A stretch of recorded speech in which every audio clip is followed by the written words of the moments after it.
Hello friends, आज की कहानी है डोर पार्ट 2। जैसे जैसे शुभ्रा बड़ी हो रही थी, सागरिका के लिए परेशानी बढ़ती ही जा रही थी, क्योंकि शुभ्रा सागरिका से बार बार पूछती थी कि माँ, सबके पापा हैं तो मेरे क्यों नहीं है।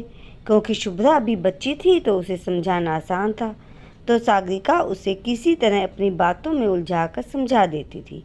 लेकिन हर दिन वो यही सोचती थी कि आगे क्या होगा, जब यही सवाल बड़े होने पर यह मुझसे पूछेगी और सच पता चलने पर कहीं ये मुझसे दूर ना हो जाए।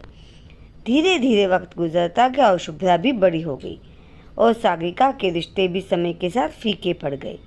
इन 16 सालों में वो अब सिर्फ शुभ्रा की माँ बनकर रह गई थी।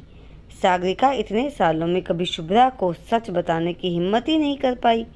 शुभ्रा के दोस्त भी कई बार उससे उसके पापा के बारे में पूछते, लेकिन शुभ्रा के पास कोई जवाब नहीं होता था। शुभ्रा ने कई बार सागरिका से पूछा कि मम्मी, मेरे पापा हैं कि नहीं, आप बताती क्यों नहीं हो। सागरिका बोली, शुभ्रा, मैं हूँ, इतना काफ़ी नहीं है। शुभ्रा बोली, आप हो, लेकिन मेरे पापा भी तो होंगे जैसे सबके होते हैं। जो भी सच है आप बता क्यों नहीं देती, क्यों सस्पेंस बना रखा है आपने अपनी और मेरी ज़िंदगी को। मेरे दोस्त हमेशा पूछते हैं मेरे पापा कहाँ हैं भी या नहीं। आप ही बताइए, मैं अपने दोस्तों को क्या जवाब दूँ। मम्मी बताइए ना, आप क्यों छुपा रही हो और क्या। लेकिन हर बार की तरह सागरिका उसे मना कर देती है और शुभ्रा उससे गुस्सा हो जाती है। और ये कोई पहली बार नहीं था, कई बार इससे पहले सागरिका और शुभ्रा में इस बात को लेकर बहस हो चुकी थी और बाद में भी ऐसा कई बार हुआ। एक बार तो बात इतनी बढ़ गई कि शुभ्रा ने ये तक कह दिया कि मैं आपकी नाजायज़ बेटी हूँ ना। शुभ्रा का यह कहना था कि सागरिका ने उसे थप्पड़ मार दिया। इस बात से नाराज होकर शुभ्रा ने खुद को कमरे में कैद कर लिया।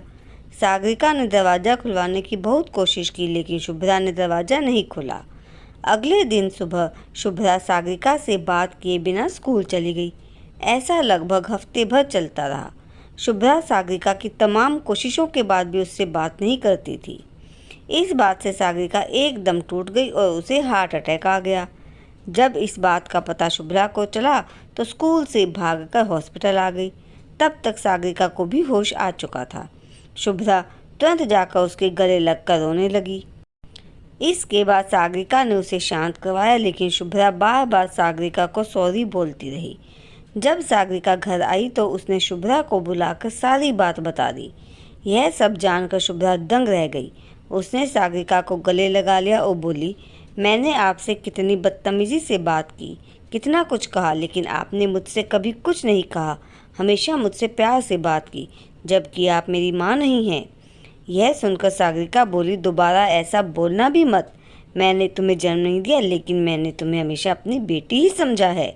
और सागरिका ने शुभ्रा को गले लगा लिया। इसी तरह सागरिका और शुभ्रा ने हंसी खुशी 10 साल बिता लिए। आज शुभ्रा अपनी माँ सागरिका की तरह डॉक्टर बन चुकी है।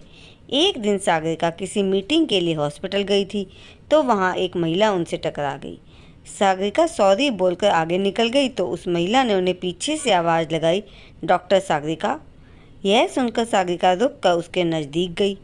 उनको अपने नज़दीक देखकर वह महिला बोली, आप जगदीशगंज उत्तर प्रदेश में नर्सिंग होम चलाती थी। सागरिका यह सुनकर चौंक गई और बोली, जी, लेकिन आप कौन। वो महिला बोली, मैं कुमुदी, वहीं पास के गांव में रहती हूँ। सागरिका बोली, अच्छा, तो यहाँ कैसे। कुमुदी बोली, मुझे कैंसर है, यहाँ मेरा इलाज चल रहा है। मैंने आपको बहुत ढूंढा लेकिन आपसे मिल नहीं पाई। सागरिका वहाँ से जाने लगी तो कुमुदी बोली, आपको एक बच्ची मिली थी आपके घर के बाहर। यह सुनकर सागरिका उसे आश्चर्य से देखने लगी और बोली, आपको पता है उसके बारे में कुछ। कुमुदी बोली, वो बच्ची अब कहाँ है, आपके पास है। सागरिका बोली, तुम क्यों जानना चाहती हो उसके बारे में। कुमुदी बोली, क्योंकि मैं। तब तक पीछे से शुभ्रा की आवाज़ आई, मम्मी, आप यहाँ आई और मुझसे बिना मिले ही वापस जा रही हो। सागरिका शुभ्रा की तरफ देखने लगी। वह बोली, तुमसे ही मिलने आ रही थी, और कुमुदी की तरफ इशारा करते हुए बोली, यह मिल गई मुझे। शुभ्रा बोली, आप इन्हें जानती हो, अभी 2 दिन पहले ही एडमिट हुई है, 3rd स्टेज कैंसर है। सागरिका बोली, अच्छा ठीक है, तुम चलो, मैं आती हूँ।